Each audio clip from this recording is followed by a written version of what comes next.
नमस्कार, मी शुभांगी मराठा दरबार या यूट्यूब चॅनलवर तुम्हा सर्वांचे मनापासून स्वागत करते। कवठ खाणे हे शरीरासाठी अत्यंत फायदेशीर आहे।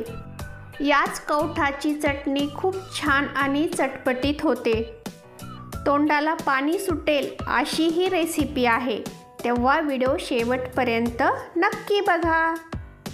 व्हिडिओला सुरुवात करण्याअगोदर तुम्ही माझ्या चॅनलचे नवीन व्ह्यूअर असाल आणि अजूनपर्यंत माझ्या चॅनलला सबस्क्राइब केले नसेल तर प्लीज चॅनलला सबस्क्राइब करून बाजूचे जे बेल आयकॉन आहे तेही क्लिक करा।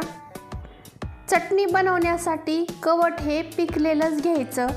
हे बघा, या ठिकाणी मी काही कवठ घेतलेले आहेत। कवठ उचलल्यानंतर असा हाताला जड लागला की तो चांगला आहे समजायचा। फक्त एक भेग पडल हा इतपत फोडून घ्यायचा।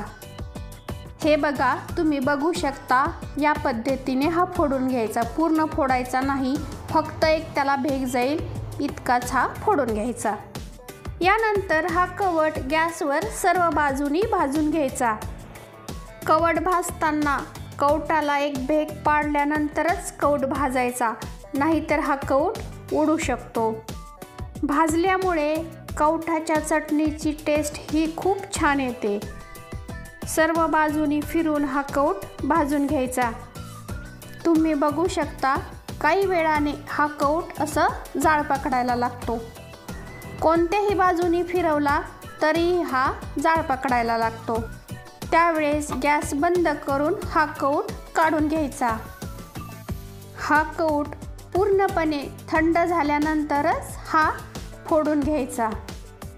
हे बघा, कवठामधील आतमधील गर, हा गर एका चमच्याच्या साहाय्याने पूर्णपणे एका ताटलीमध्ये काढून घेऊयात।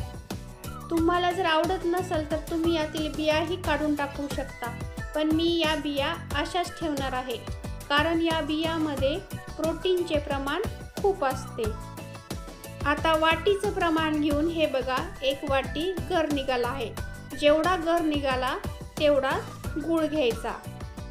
दोन्हीचं सारखं प्रमाण ठेवायचं। यानंतर या ठिकाणी मी एक छोटं मिक्सरचं भांडं घेतलं आहे, त्यामध्ये हा गर टाकून घ्यायचा।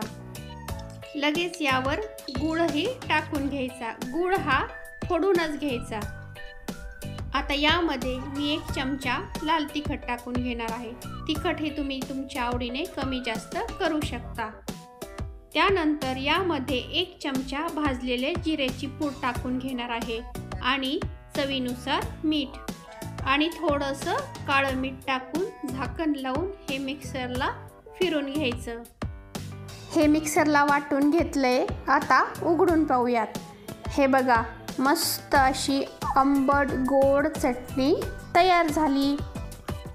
ही चटणी जेवताना तोंडी लावायला अतिशय चवदार लागते। कवठामध्ये व्हिटॅमिन सी चे प्रमाण जास्त असते आणि पचन संस्थेसाठीही खूप फायदेशीर आहे। ही चटणी 15 दिवस फ्रीजमध्ये आरामात टिकते। तुम्ही या पद्धतीने चटणी एकदा नक्की ट्राय करून बघा। व्हिडिओ आवडल्यास व्हिडिओला लाईक करून शेअर करायला मात्र विसरू नका।